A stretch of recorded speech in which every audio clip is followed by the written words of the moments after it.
อ๋อครับย้อนเคยย้อนตรงตักตั้งสุดในเคยย้อนตรงตักมาสูงถึงอันเป็นปอกมีอตะกาคาถา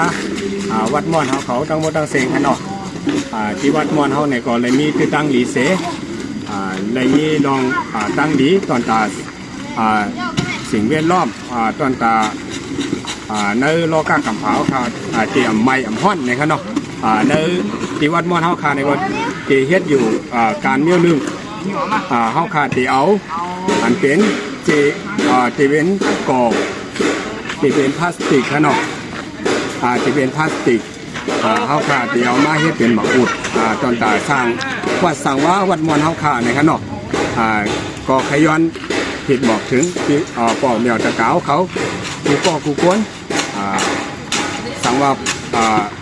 วันเหลือขึ้นเหลือผ่าเหลือในขนมกินอยู่ในเชียงใหม่หรือที่เลยกลมบาขนมสังว่าใครมาจอยแถมมาเอาเจเอาก่อเอาขวดน้ำที่สังกลมบาในขนมใครมาจอยแถมใครมาอยู่ด้านใครมาเฮ็ดจอมเฮาค่ะในกอลายุในขนมอันเป็นก็อันเป็นพลาสติกเพียงเท่าคารูได้จะมีเจ้าหนุ่มขนม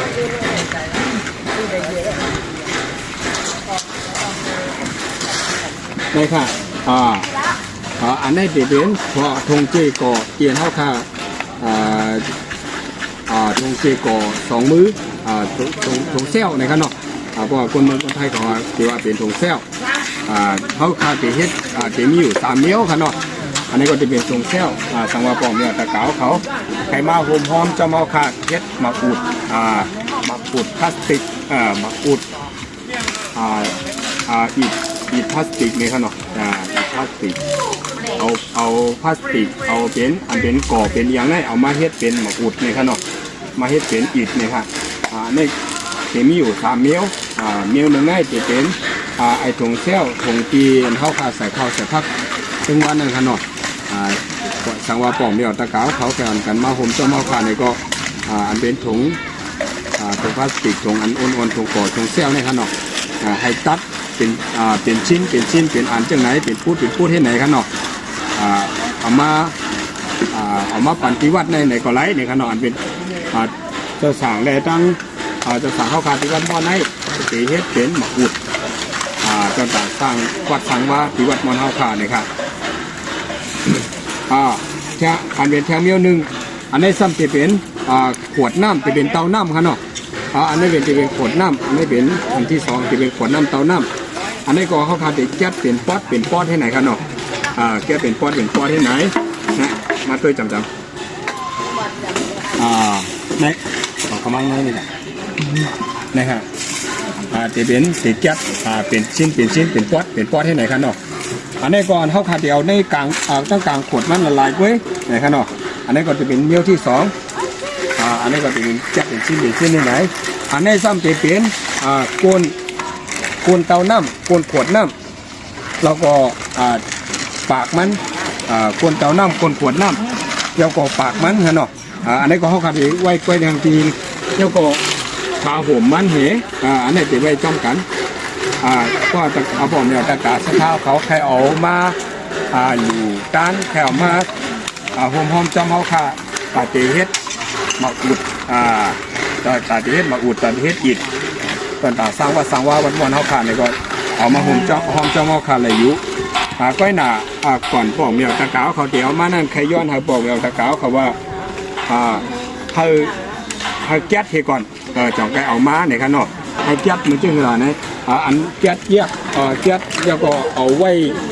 เป็นเจาะอันเป็นโหมันและกวนมันเนี่ยก็ใส่ล้อกันมาแล้วก็อันเป็นขวดน้ำเตาน้ำเฮาคาเนี่ยก็ถ้าแก๊สเปลี่ยนจังไหนแล้วก็ใส่ถุงแล้วก็เอามาเนี่ยครับเนาะแล้วก็อันเป็นถุงเจจังไหนก็สาวแค่เอามาหลุมมาตาลจ้อมแค่มาจ่อยแถมแค่มาหุ่มพร้อมเจ้าว่าคาเนี่ยก็ให้เอาให้แก๊สเป็นชิ้นที่ไหนครับเนาะตีเล็กแก๊สจึงคือในเขาอ่อนกันมาหลีด้วยขนาดอันนี้กินมาเร็วแน่เนี่ยก็จะสาข้าวทานเนี่ยก็จะได้เอาเป็นแก๊สอะไรอยู่นะครับ นี่ค่ะอันนี้ก็เป็นจะสาข้าวทาน ที่ก่อนก็แก๊สอยู่นะครับเนาะแก๊สเปลี่ยนจังไหนนะครับ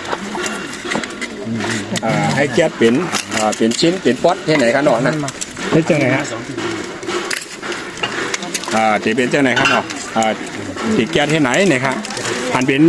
ผ้าห่มกดน้ำมันก็ไว้ทีนึงอันเป็นก้นอันเป็นก้นกดน้ำมันก็ไว้ทีนึงนะครับเนาะเก็บเอาไว้จ้องกันนะอันเป็นฟองกดน้ำมันเนี่ยก็เก็บเอาไว้จ้องเดี๋ยวไว้ทีนึงนะครับเนาะอยากเป็นเมี้ยวหรือเมี้ยวนั่นอยากก็เฮ็ดเป็นจอกเสียสังวาปองแมวตะกาวเขาแค่อ่อนกันมาใส่แถมมาอันนี้ในก็ไหลอยู่ในขนมปอติวัดมอนเฮาขาดเดียวเตรียมไปมีไผเฮ็ดเหตุทีขนมเห็นมีตีวัดมอนเฮาในขาดตีเหลียวครับตีอันเอาเจเอาเกาะเอาพลาสติกวันความไตบนเอาความไทยบนใจว่าพลาสติกในขนมมาเฮ็ดเป็นหมากอุดมาเฮ็ดเป็นอิฐในเห็นมีตีวัดมอนเฮาขาดตีเหลียวในครับมื้อเหลียวนี่นั่นก็เป็นขังเงาตีวัดมอนเฮาขาดตีไข่ย้อนคิดหมอกและป่องแรงปันถึงอันเป็นตะกาวค่ะที่อยู่ในเมืองไทยในตั้งวัดตั้งเสียงในขนมสังวาเผยไข่มาผมหอมจำเอาค่ะมาเฮ็ดเป็นหมักอุดพลาสติกหมักอุดพลาสติกหมักอุดเจเอาหมักอุดก่อในขนมสังวาเผยไข่มาหรือมาเฮ็ดจำเอาค่ะในก็อันนี้มันเป็นพ่นดีตาในโลกากำผาเต้ๆว่าอันเป็นคนนอกเมืองเหมือนเจ้งอังกฤษเขาจะได้ในก็เมื่อเหลียวในคนอันนี้ก็มันเป็นต่างๆเขาเตะรักษาโลกากำผาค่ะนั่นคือพลาสติกนั่นคือทงเจทงกอกเตรียมในพวกเผือนั่งเมืองในโลกากำผาค่ะเตะไม้เตะกัดเย็นบ้านนั้นอันเป็นคนในนอกเมืองในเมืองนอกเมืองเปิดก่อนในเฮ็ดเป็น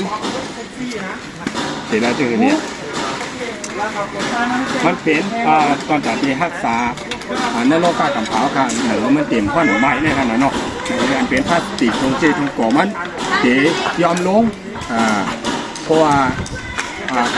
เมื่อเหลียวในผมว่าเมืองไทยเมืองมันอันเป็น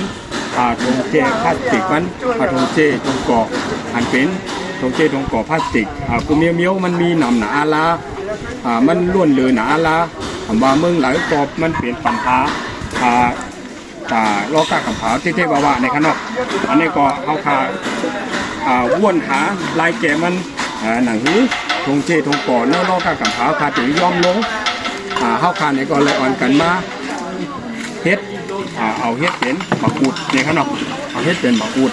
เอามาเฮ็ดสั่งว่าสั่งจองสั่งเฮินก็ไล่ในขนมย้อนไปนั้นอันนี้ก็จะเป็นพ่อนดีตาในโลกากำเผาที่ว่าย้อนตัวเป็นไงแหละย้อนที่บอกถึงของแนวตะกาวเขาต้องมุดตั้งเสียงสั่งว่าใครมาเจอมาแถมใครมาให้เจ้าเมาขาในก็พิดบอกถึงพี่น้องตะกาวเขาต้องมุดตั้งเสียงอยู่ค่ะเอาค่ะอันนี้ก็จะเป็นเปิงมันครับเนาะเป็นเอาค่ะจำเฮ็ดมาเฮ็ดออกมาเนี่ยครับเนาะมันจะเป็นอิฐตรงไหนเนี่ยครับเนาะพอให้ออกมาแล้วเพราะว่าอันเป็นทงเจก่อปวดน้ำเขาขัดน้ำมันตั้งเสียงพอเฮ็ดออกมาหมอกอันเป็นทงเจนั่นฝอนหมอก5 กระสอบก็จะไล่5 กระสอบ5 ถุง5 ถุงนั่นขนาดมันก็จะไล่ไอ้ตีเข้าคาอยู่1 ก้อนในขนาดนี่ครับนั่นก็เป็นอีกเปลี่ยนมาอุดเปลี่ยนเข้าคาจามเฮ็ดมาเย้าเนี่ยครับเนาะในก็จะเป็นเปลืองเปลี่ยนเข้าคาเฮ็ดมาเนี่ยครับในก็จะเป็นอีกเปลี่ยนเข้าคาเฮ็ดมาเย้าเนี่ยครับเนาะยันเป็นนั้นแน่ว่าของยาตะการสภาพใต้เขาหรือสภาพที่เป็นคนเมืองคนไทยทั้งหมดทั้งหลายเนี่ยครับเนาะใครมาจ่อยมาแถมมาโหมหอมจ้อมโดยการรักษาโรคกากำเผาค่ะนั่นคืออันเป็นปัญหาลองขยะลองพลาสติกลองเจลองยุกยักอันเป็นเจกอกนั่นคือในโรคกากำเผาค่ะก็ดียบย้อมลงใครมา เขาผมให้มาให้จอมเขาขาในก็ไรอยู่ในขนมย้อนบอกเลยย้อนสอสวนเฮยเป็นตะขาเขาขาตั้งเยอะตั้งเซ็งเอาอันกันมาเอาอันกันเอาอันเป็นผงเจกอขวดน้ำเตาน้ำมาเกิดจำไรอยู่ในขนมทางว่าเอามาเนี่ยก็ขย้อนให้ปองแนวตะกาวเขาจะกำว่าให้แยกให้แยกเป็นอันละอันนั่นในขนมให้แยกเป็นละนั่นอันเป็นกวนขวดก็เอาตัดเป็นกวนขวดมาตีหนึ่งแล้วก่อนเป็นขวดมันก็อันเป็นขวดเป็นเตามันก็เข้ากลางสีแก๊สเป็นกอดเป็นชิ้นให้ไหนเอามาในขนมอันเป็นทงเจกอทงเชี่ยวทงเจกอทงเชี่ยวทงกอ2 มือคนไทยเดี๋ยวห้องทงกอ2 มือเจ้าไหนในก็แก๊สเป็นป๊อดแล้วก็ใส่ถุงเฮ็ดเป็นจ๊อกเป็นจ๊อกเป็นจ๊อกแล้วก็เอามาหอมๆจำเฮาคาอะไรอยู่ในขนมนะครับอันนี้ก็เป็นเปลืองมันกินเฮาคาใส่เฮ็ดแคมแล้วกว่าเย้าในขนมอันนี้ก็เป็นหางมันในขนมอันเป็นเปลืองหางมันกินเฮาคาเลยเฮ็ดกว่าในขนมนะครับอันนี้ก็จะเป็นหมูอุดอันนี้ก็จะเป็นเต้ากินเฮาคาสีเฮ็ดโคอันนี้โดพลาสติกโดเจโดก่อมันในขนมอันนี้กันนะครับเฮาคาจะเฮ็ดตีเด่นตีโหลตีอย่างมันในขนมอันนี้เอาพอเฮ็ดไข่เฮ็ดยาวอันเป็นต้องบุญก็ตีเฮ็ดตีอันเข้าคาตีปล่อยควันมันเข้ากับในนั่นในขนมพอปล่อยควันมันเข้าในนั่นยาวเข้าคาเดียวต้นไม้เตียนก็กวางไทยเป็นกว่าต้นไม้เตียนหลุดพิษไหลในขนมตีหลุดพิษไหลก็เข้ากับในต้นไม้นั้นยาวต้นไม้ก็ตีเฮ็ดให้มันเป็นออกซิตีเฮ็ดเป็นเป็นควันพิษฉะนั้นควันเตียนมีกล้องเตียนมีลองพวกให้ต่อคนในโลกกำพร้าวเนี่ยก็มันจะเรียกไล่ให้มาเป็นออกซิเจนมาเป็นลมหายใจเตียนเข้าคาเลยเพื่อจะหายใจกันได้อยู่ทั้งวันไหนเนี่ยจะไล่ออกมาเป็นเจ้านั้นนะครับเนาะโอเคอันนี้ก็เป็นที่วัดมอนเข้าคาเลยเฮ็ดสร้างไว้อยู่นะครับเนาะย้อนไปในแรกที่ย้อนเปลี่ยนบอกถึงเกี่ยวบอกเนี่ยตะกาศรัทธาไม่ว่าว่าจะเป็นคนไทยกูเจ้าคือขนมมาหุ่นความจำเอาข่าวทำมาหู้เย้าคนละหู้จอมตั้งมดตั้งเสียงเย้าเนี่ยก็ใครเย้าเนี่ยก็ต่างสาวเขาลัดต่อกันทำมาพอทำมาหู้จอมเอาข่าวทำมาหุ่นพร้อมจอมเนี่ยก็ให้อันเป็นพลาสติกอันเป็นก่อเจก่อเขาขานั่นให้แยกเป็นชิ้นเป็นอันเป็นทงเจก่อก็เอาเป็นจ๊อกมาอันเดียวหนึ่ง